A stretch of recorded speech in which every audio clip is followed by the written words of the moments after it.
Hi there, welcome to my channel. As you can see today we're in a slightly different environment. Normally I'm sitting over there on my sofa. I'm not in my usual spot this time because today I wanted to talk about fursuit making and in particular the materials and tools that I used for fursuit making. So my technique is fursuit, foam-based fursuit heads. So I carve it all myself. I do not do any molds. Not yet at least, but I think I'll stick to this at the moment. So obviously I need foam, sorry. This is the third time I've tried to film this, I'm sorry. First time my storage space was not large enough, and second time my microphone was not on. I'll get there. Foam, this is foam. So, I get a variety of sizes, so I've got thin ones. This is a 1/2 centimeter one. You got 1, 2, 3, 4, 5 centimeters, I think. Then there's a jump, I believe there's a jump to 10 centimeters, and then also 15 centimeters. Now I haven't tried these two. I really would like to, but it does get expensive. I would like to try the 10 centimeter one, especially for the nose part, because when you're trying to cut through, I use at the moment 5 centimeters and 5 centimeters glued together, but when you're trying to cut through that, sometimes with the glue, it's not very practical when you've got a layer of hot glue, and it just makes it so much more difficult to work with sometimes. So I would like to try that. It's just plain upholstery foam. There are different densities, so I'm not sure exactly about different densities that would be best. So I won't really talk about that now. Just be aware there are different densities. When I've looked online, they have shown all these different ones, and I will have to work out which one is best. To cut through these foams, it is nicer with a slightly firmer density if you're going to use a box cutter. And I've got 3 things that I use to cut foam. The box cutter, if it's relatively firm, and these scissors. I'll come back to scissors because these are not the only pair I have. These ones I use for foam. And then if you've got really big pieces to cut or straight pieces, I tend to use this electric bread knife. This is an electric bread knife. It's got like 2 blades that go back and forwards, and they really just slice through that foam like butter. It's amazing how this works well. Obviously you have to be careful. This is electric, so do be careful. Your fingers, your toes, your feet, your legs, everything. But it really just makes the process so much easier to cut through the foam like that. To glue, obviously I think in this case, this is going to be the tool that most crafters, and especially probably fursuit makers, absolutely need this. This is a must in your life. I don't know what I'd do without my glue gun. This is like the tool that I absolutely need in my life. I use transparent glue sticks generally. I've got, these ones are 11 millimeter by 19 millimeters, so nearly 20 centimeter long ones, and they are really quite efficient. I have also found these black ones as well. These ones are very handy because if you're working with darker materials, sometimes if you've got a slight little smudge or slight smear, the white ones really do show up, whereas at least the black keeps it a little bit more discreet. These ones are only, black or transparent, are only 19 centimeters long. I have actually just found some 25 centimeters and some 30 centimeter ones. So I'll be interested to see how that goes whilst working with them, because even though you wouldn't think so, just one glue stick, even if it's brand new, it goes very quickly sometimes when you're gluing down the fur. And sometimes you get stuck, so it is handy having that extra length for your gluing. Otherwise, apart from the glue gun, I do use contact glue for the foam, because the foam doesn't always stick down so well. This is just Axton, and it's really practical, because even though you have to wait for it to sort of dry a bit before gluing, with the glue gun you still have to wait for ages for it to dry as well, and often it doesn't glue that well. So this is really handy for that. If you've got any small things, remember, if you've got small details, or you want to control the amount of glue a bit better, or if you have a very tricky space to get into. If you're trying to get into the head, for example, if you've got the glue gun with a new glue stick in it, it's very long. It's too difficult to get this into the head and glue properly. So when you've got little details like that or inaccessible details, I just use, this is a Pateks multi-surface glue. This is really handy for the foam, for the fur, anything, just to touch up little bits. It's a lot easier to use. So I mentioned scissors.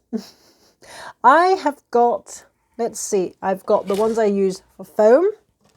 I've got my cloth, sometimes fur, but generally cloth scissors. I've got my little, these are to cut the fur if, because remember fur, you just can't chop right through it, otherwise you'll cut the hairs. So you really have to be careful and cut only the backing. That way you get a nice finish on the edge. So I use these if I have to, or I can use for longer, straighter pieces. I use the box cutter as well. Same, turn your fur over, get the backing and cut through it like that without chopping through the furs. And so scissors, I've got, how many? I've got 3. I've got my paper scissors, and I've got my fur scissors. These are pet grooming scissors, and so I use these to shorten some of the fur. The reason I have these scissors is, if you don't know it, scissors can easily get damaged. Now, all your sewists out there will tell you that they would probably murder someone who uses their scissors, their cloth scissors, for anything else than cloth, because unfortunately if you use cloth scissors on anything else, it will damage them slowly but surely. It will definitely make them blunt. So very precious. You do not use cloth scissors on anything else. And for me, I've applied that rule for pretty much everything. For different situations, I find I do actually need all these 5 scissors. This one for the fur and just the paper ones for your patterns. So that is really important to me, at least. And I really need these scissors. Talking about cutting the fur, I have also this shaver here. This is just a cheap one I got off Amazon. I saw some fursuit maker using it and thought, oh, well, I'll try that as well for now.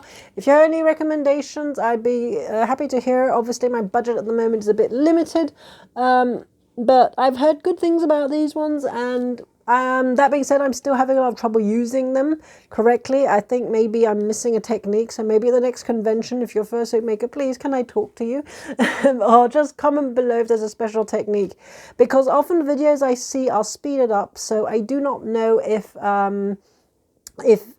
it's really as slow as it seems to be with me. But when I do it, it really just barely takes a little bit off. Whereas when I see people, they seem to be able to like have long fur, press it down and cut, and it just seems to cut it directly to shorter fur.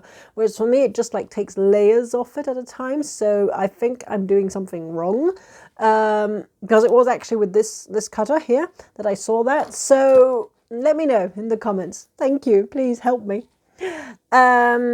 For the fur, if you also want to maintain the fur, when you're sewing your fur together, your fur gets stuck in the seams. So this little brush is really handy. It's a little spiky brush. This is really handy to just tease the seams and get the fur out of the seams. I do use this on my fursuits. That being said, I would recommend using a soft brush if you just want to get the fur and hairs back in place, because this is a pet brush. And what do you want to do with your pet? You want to get rid of all the dead furs, so you brush them to get all the furs stuck in here and to throw that away. Except your pet, it grows the furs back. The furs come back. Whereas this is fake fur, it's not going to grow back. So you are actually technically ripping out some of the fur. So it's a bit of an aggressive brush, but really good when you're making the fursuit, as I said, to get those seams out and to rearrange the seams, to hide your seams. That's for the cutting. The gluing, we've done that. Talking about the gluing, I would like to make a remark about the odors and the vapors you get from the gluing. I don't know about you, but I've noticed it gets really strong. And sometimes if you, especially when you're working on the head, I've got like the head right here and I've got my nose like this far from it. I can just see the fumes and smell them coming out of my glue gun. And the contact glue just, it takes over the whole room. So in this, in aid of my health, to try to avoid breathing in all these fumes. And also when you're cutting the fur goes everywhere. I'm just moving some of my tools. I've been working on a fursuit lately, and I've still got all the furs on all my tools, and so it's just everywhere. And even now, even though I've had like several cleanups this week, I've still got fur everywhere.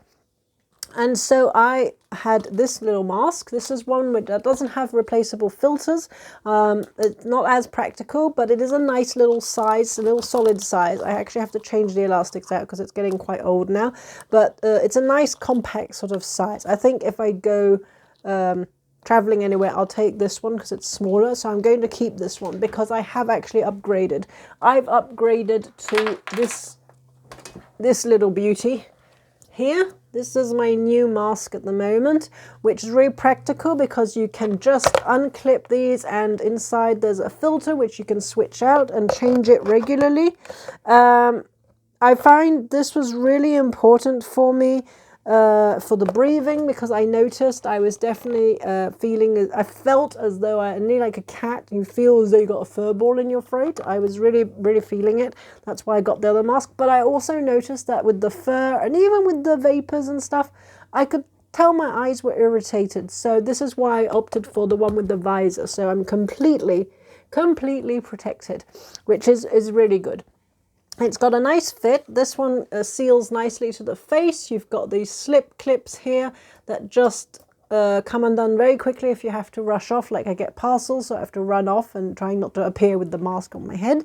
So that's really, I'd say, it is an extra budget, but I'd say it's worth it, especially for your health, because I do wonder in the long run, for all those fursuit makers who do not use masks, are there any consequences for your health between the vapors that you are breathing in and the fur that you are breathing in? This is plastic. Fur is plastic. You're getting all these microplastics going into your body if you breathe them in. I'm sure in the long run it is not good for us. So please protect yourselves. I really think that's important. To work with the fur, let's see, what else have I got? I've got this little pincushion here. So you've got just the regular, I don't know if you can even see them, little mini pins, but I use these extra long yellow, in my box they're yellow, extra long pins. These are really handy because they're bigger. In the fur, the little ones just get completely lost, so at least these ones stay a little bit more on the surface. Sometimes it's not always easy to go in and out with the pin. I have bent a few, and sometimes it's not so easy, so I also use these clips here. These are just little clips. I get them in like a little box of 100 or something. I've got them there, all nice and colourful. That way you can clip your fur together. This is very good also if you're working with cloths that are fragile, like silk, satiny cloths. You'll get holes in them, and those holes will stay, so that's not good. So these little clips are really good because they do not damage your materials. I'd say it's also very good since they're easy to quickly unclip, flip out when you're using your sewing machine. They're a little bit easier sometimes to get out than the pins. So I'd recommend that as well. A little side note, I forgot to, I use elastic sometimes, and when I use the elastic, you may have noticed that your edges sometimes get a bit frayed and they start coming undone. So I just use, this is just an old lighter that I've been trying to wear down because it's nearly dead. Just an old lighter, any lighter will do, and you just melt the edge. Just really very, very gently, just get that little edge. Barely get the flame close to it, and it should melt down. Don't burn it, watch yourself.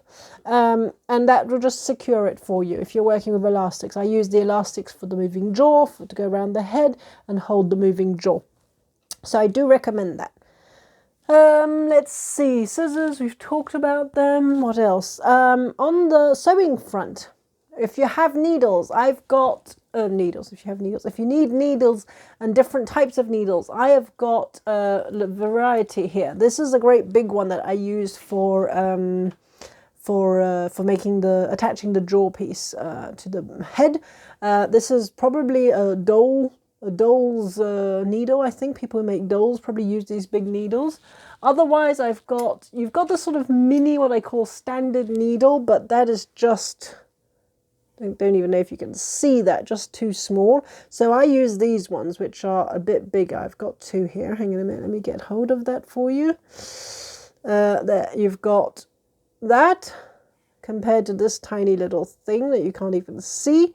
So these are a little sturdier. They're a lot more resistant, because fur is quite thick, so when you've got 2 if not 3 layers of fur to glue together, it does help to get a sturdier needle. By accident I actually just stuck these magnets up here to help sort of like keep them out of the way, but I've actually ended up using them a lot to put my needles on like that, so that way I don't put them on the table, because if I put them down on the table, I've got stuff out here to show you, but normally my table is just chaos with whatever I'm working on. So it's really nice to get those needles out of the way so as not to lose them. I still do lose some, but it's easier, it's better. So I stick them up there.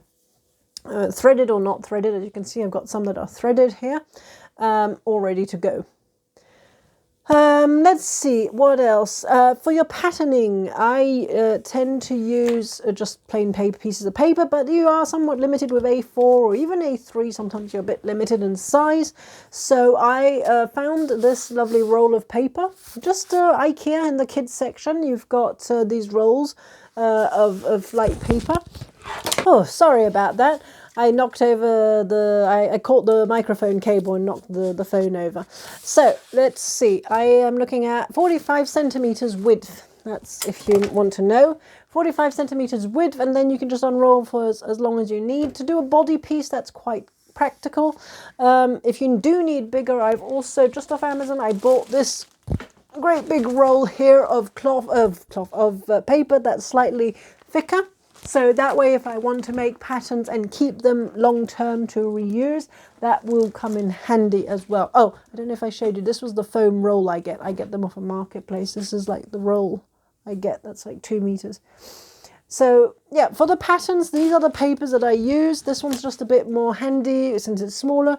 I was planning on maybe making some sort of rack here so that I can sort of have it under the table just to pull out when I want. I think it is a little bit more practical than then taping pieces together. Obviously, I've just made some wings in this for this last order, and obviously I would have needed my roll of paper, but I did not get it in time for that. So at least I'm ready for the next one. Obviously, for attaching stuff, you can use a variety of things: zips, Velcro. Up to you to choose your attachment. It's obviously going to be varying techniques depending on what you're trying to attach. Some have got other elastic pieces as well. You've got lots of possibilities, so I won't go into that. That obviously is just general little extra stuff. The thread I use, I don't think I've got one left. I've just finished it. I have these, I don't really try to get Gutermann, but I try to get the super resistant one. That being said, my sewing machine needles do not like it that much. It's hard to thread it through. So I'll have to see how that goes. But certainly for the hand stitching, I definitely use the resistant thread. The extra resistant thread by Gutermann. What are these? Oh, just a side note.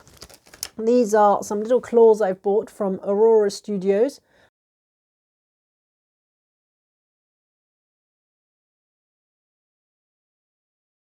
Really cute little claws. I really love them. I've just bought a set that are teal, so I'm going to put them on Firi when I remake her paws. I think we've covered everything here. Oh, just quickly, I mentioned the box cutter. Watch out with the box cutter. Whatever you're cutting, it doesn't matter. It goes through. As I said, you can have a table that you can risk damaging, but try not to damage it too much. So I use these boards. I've got this A4 one, and I've also got an A3 one somewhere. I use these boards to protect the surface underneath. That way this all gets scratched up and my table stays relatively safe. As lining for the suits, I use, let me get the box, I use cloth here that's meant to be wicking, so helps dry fast. This one, I don't know if you can see it, but you can nearly see through it. It's quite thin, very lightweight, so that's why I really like this cloth here. Dries quicker as well, so I've got quite a few meters of this now, so it seems to be the best option that I've found so far. And I think that's all the main things I use. Some people like to have items that move, so like the arms, the eyes, or the... Some people, I'm getting there, sorry, I'm getting there. As I said, this is the third time I've made this video, if not maybe even the fourth, because I did make one yesterday as well. Fourth, actually, I did do this video yesterday as well and did not like it. So I'm getting confused on what I've mentioned or not mentioned.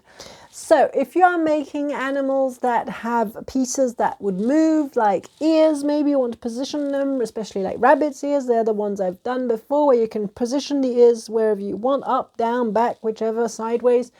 I use wire in them. I won't go into detail about the gauges because I'm not sure which ones I use. I don't have them now.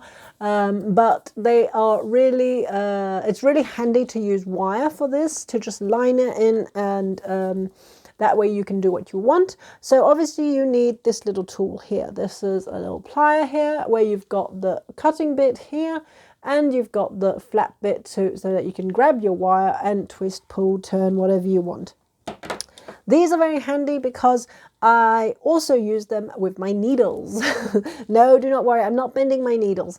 I am just saying that if you've just put foam, glue, and you're trying to get your fur down on top, and you're sewing by hand, sometimes your needle will get stuck.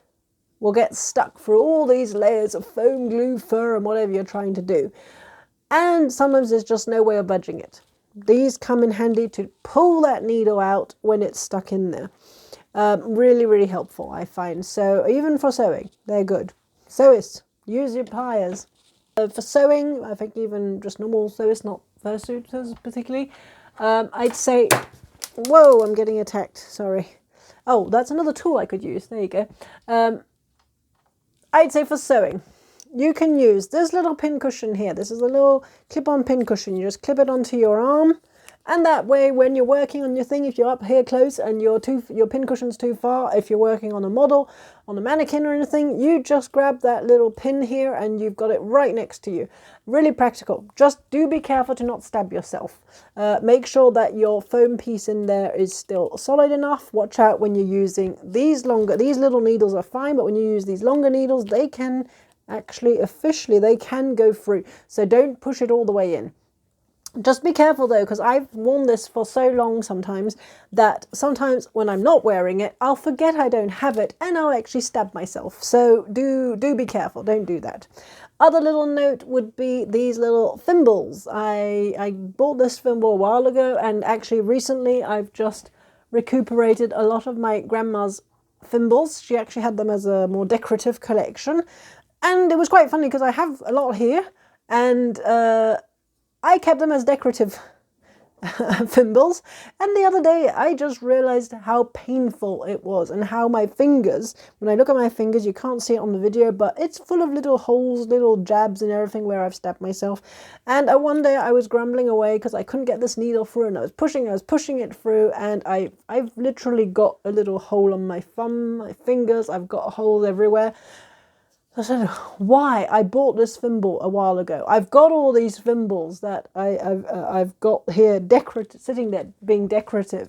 Why not use them? So I've finally started using them, and they are saving my poor little fingers. So that would be a big recommendation if you're working on any type of sewing regularly, sort of like constantly. It does save your fingers. This is all the stuff I've got here on the table. I don't think I've forgotten anything. Probably have, but I think I've got the major stuff that we need to talk about. We shall move over to the back here to show you some of the furs, because obviously this is going to be the sort of final, but the main thing that you see on a fursuit. I haven't talked about things like the claws and the nose, because people make them differently. Some people make soft noses and soft claws themselves, so that's up to you.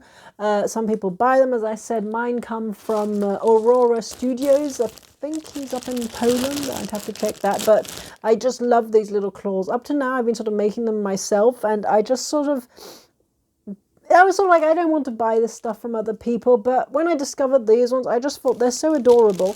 I just love these. So actually from now on, I'm going to use his claws. I think he also makes noses. I'll have to check that out. I haven't, I've bought one set, one nose, but I can't remember who it was from. I'll have to get back to you on that. But I don't want to go too much into detail.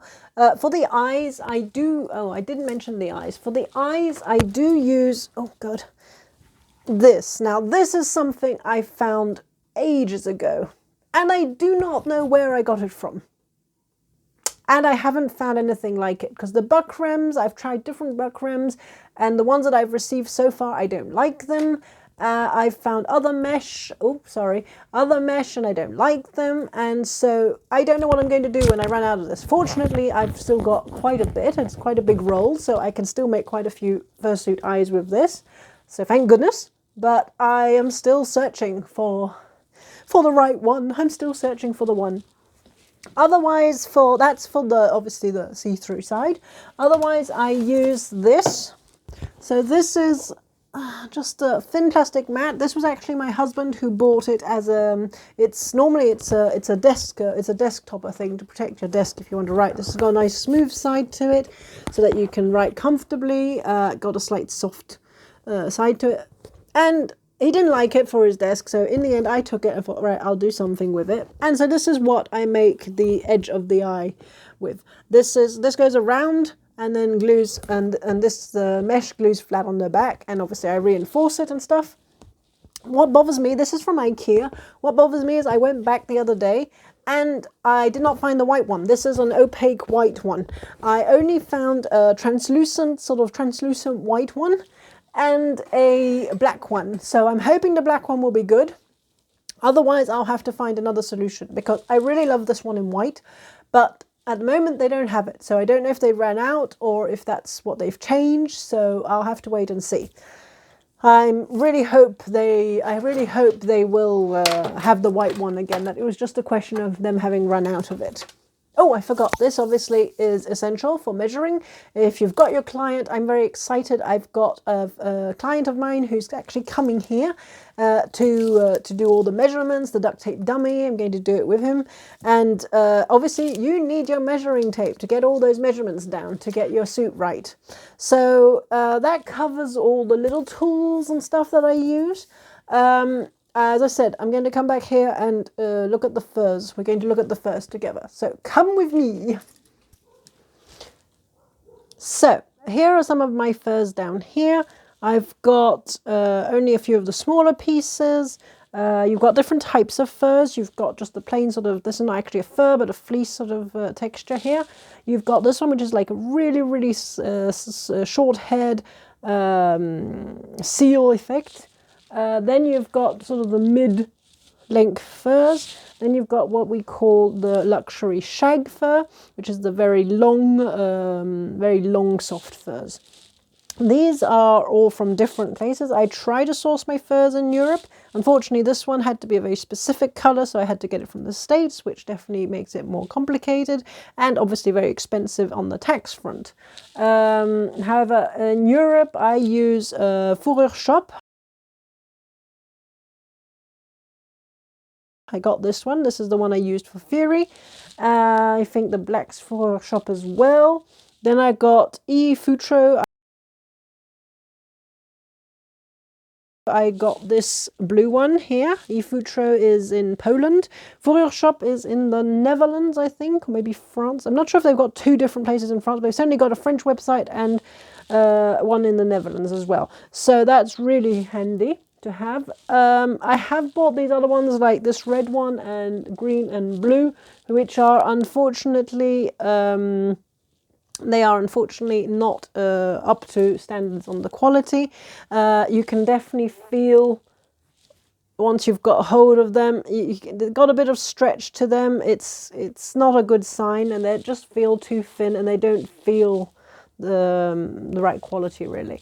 So unfortunately, a bit of a hit and miss at the moment. I'm experimenting. I find about 900 grams per linear meter, and obviously over 1,000 is the best. They're really the better quality ones with a nice solid backing to them, which this one here was a nice one. You've got a nice solid backing to it, where you can feel it's going to hold up in time. This one as well was from the States. I think it's the same place as this yellow one. I think it's Fursuit Supply. This one was from Panini Tessuti, which is a very, very nice short head, really sleek, soft fur, which I was surprised about because it doesn't feel very thick, but I don't know, the quality feels good all the same. This one down here, some of the more natural colours, that's also from Firi shop. They've got a lovely selection of natural colours, which I just could buy the whole thing. That being said, unfortunately, these furs, when you start looking at them and adding up the prices, they do they get to be quite expensive. These ones, for example, which I did not like in the end, were like 20 not that one, sorry, that's a different thing.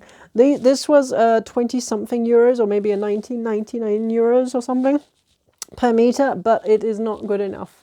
Whereas these ones, I think this one was from the States. It was cheaper, but by the time I'd paid customs and everything on it, it was as expensive as the others.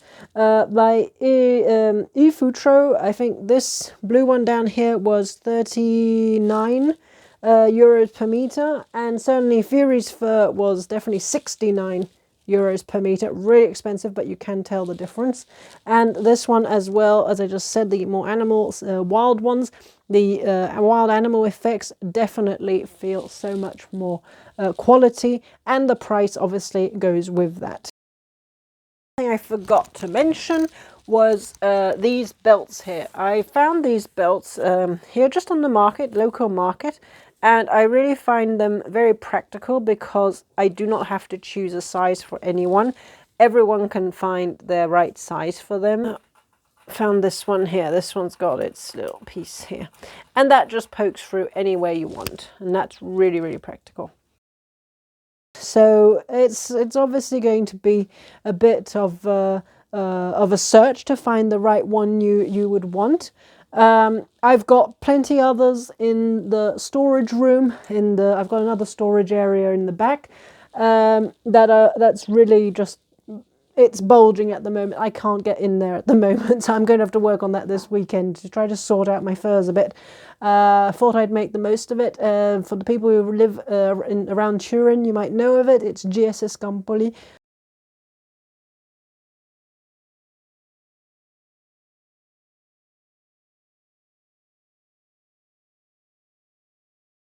Just north of Turin, so that was really practical to be able to go there and have a look whilst they still had the furs out for the winter season. Unfortunately, when they're no longer in season, it's a bit more difficult to access the furs. You have to really know what you want. Often I just go there to browse, get some inspiration.